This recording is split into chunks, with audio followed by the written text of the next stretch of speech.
Jodhopati rejeki iku kuwasaning Allah.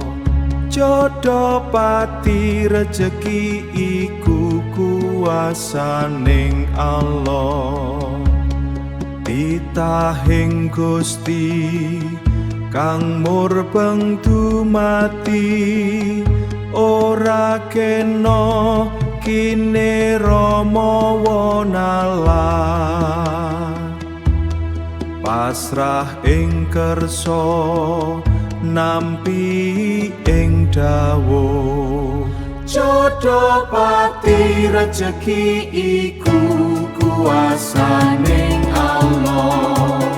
Jodhopati rejeki iku kuwasaning Allah. Jodhopati rejeki iku kuwasaning Allah. Jodhopati rejeki iku kuwasaning Allah.